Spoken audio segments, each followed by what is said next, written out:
Hello, I'm Cameron Sanderson, and welcome to LUTV Sports Break, where we will discuss interesting sports topics with our panel of sports reporters. The NFL's 2021 award night capped off with Green Bay Packers quarterback Aaron Rodgers winning his second straight MVP. This is the first time a player won back-to-back MVP since Peyton Manning did it in the 2007 and 2008 seasons. Without Davante Adams, will Aaron Rodgers be able to win his third straight MVP? Maybe quarterbacks Tom Brady, Patrick Mahomes, or Lamar Jackson will have a say in who takes home the trophy. Could it be a defensive player? Panel, when it's all said and done, who will be the NFL's MVP? Tua Tagovailoa. I like to call him Too Cool Tua because the guy's just too cool on the field, man. He's out there making plays with his legs. He's evading the pocket. He's making deep passes to Cheetah and Jalen Waddle out there, just throwing absolute dimes. He's one of the young rising stars at quarterback in the NFL, and right now he's just proving everybody wrong. Let me throw some stats at you about my guy, Too Cool Tua. This guy is second in passing yards in the NFL right now. He has completed over 71% of his passes, and he is currently tied at third place for passing touchdowns. Guess who he's tied to, guys? Former MVP Patrick Mahomes. So that's why right now I like to say my guy for MVP is Tua. So for me, I'm glad you brought up multiple MVPs, Cam, because there's a guy coming for number 2, and it is Lamar Jackson. The man has been electric. He's doing it all. Like, he just lost his number 1 receiver, went to Arizona, Hollywood. He's gone. Doesn't matter for Lamar. He's having arguably his best season. He's number 1 in touchdowns out of everyone, including teams. He has more touchdowns than 31 other NFL teams, which is just insane, you know? He's number 1 in passer rating, so the whole narrative, Lamar Jackson can't throw, out the window, gone. You know, and he is also, I think it's number 4 in rushing yards, which is just nuts. Like, what can't this man do? And that epitomizes an MVP because he is driving that team forward.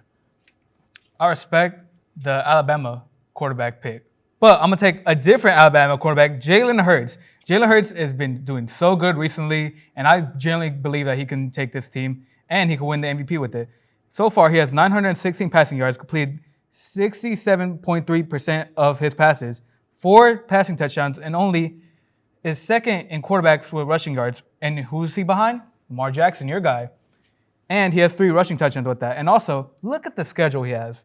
I generally see them only losing 3 more games out of this entire season. So he has a schedule, he has production, and also that very young but very good receiving core he has. So he has A.J. Brown, Dallas Goedert, and Devontae at his helm. Why can't he win this MVP? I still believe if everything comes together, he'll win it easily. You know, with all the quarterbacks in the league, all these players that are doing good, I'm surprised you guys didn't pick the right guy. All right? We know who the greatest quarterback in the league is right now. He's shown consistency throughout his entire career. It's Kermit the Frog in Kansas City, Patrick Mahomes. I mean, come on, the man is already putting up fantastic stats. Stat line, you know, it's looking to be the second best season in his career, which obviously that doesn't sound amazing, but you look at his best season and it sounds pretty good. You know, he's right behind some of your guys in stats, but I think when it comes to consistency down the line, he's going to be the guy keeping up and actually continuing to put up this same stat line. He's only made 1 mistake, only 1 interception on the season. I mean, I don't really think there's anything he can't do. He's doing this all with probably one of the worst wide receiver cores in the league. It's like you had a 16-man fantasy league, and that was his wide receiver core. He's got no names, and he is making them stars. I think Patrick Mahomes right now is a clear front runner. So if you want to argue wide receiver cores, if I'm on Team Lamar, then I can argue wide receiver cores. This man's number 2 is Devin Duvernay. No one outside of University of Texas or Baltimore know who Devin Duvernay is. I mean, the dude has proven that he doesn't need a superstar receiver. Hollywood was good. He's a solid receiver. He wasn't a star level, you know. He wasn't like Devontae Adams or like some of these other quarterbacks are getting, Mahomes with Tyreek. I'll give you this. A lot of people were down on Mahomes when he lost Tyreek. He's good enough. It doesn't matter. He's going to lift his receiving core. But so's Lamar, and he's not just doing it from the air because he doesn't have to. The man is just insane on the ground as well, and that's one of the things that perpetuates him to MVP level for me is just all the different ways that he can hurt you, and that's why I'm rolling with him. I very do much like that take. But I like my quarterbacks with stars, with players that can actually help them win the MVP, not whoever you just said right now. Dallas Goedert, Devontae, and A.J. Brown, that's an elite receiving core right there in the making. So if you put any quarterback in there, they're going to produce with that team. And who just happens to be that quarterback right now? Jalen Hurts, the better Alabama quarterback, might I add. We forget who was starting in the national championship, too, on that game.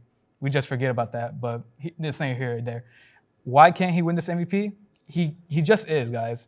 That the division's going to be his, the receiving core is him, the defense is his, and this MVP award is going to be his in the future. Man, you talk about a guy with a receiving corps. There's no better team than right now than the Miami Dolphins. They have, like I said, they have the Cheetah, who is arguably still a top 3 receiver right now in the NFL. A young Jalen Waddle, who proved to be an up and coming star in the NFL with a 1,000 yards receiving season as a rookie. And then you have a tight end in Gesicki who can prove to be, he'll get you some touchdowns, he'll get you the first downs and make the plays. What does that remind me of? That reminds me of that Kansas City offense with the same Tyreek Hill, with the guys that they had with Mecole Hardman and, interchangeable receivers on the opposite side of him, and then Travis Kelce as a big target. I see that same offense, and I see that same, right now, production from Tua. I think it's clear cut. He's going to be the MVP. So I'll say this. I do, you are right. Lamar has no receivers. And, he's number 2 is Duvernay. Number 2 for Mahomes is Sky Moore. Yeah, cool name, but who are you? Lamar does have Mark Andrews and Travis Kelce's in Kansas City. The only difference that there is here is the defense. Right now, 2 of Lamar's cornerbacks are top 5 in cornerback grading. Patrick Mahomes has absolutely nothing but Chris Jones on his defensive side. Every win, every just game that they have played has all been on Patrick Mahomes.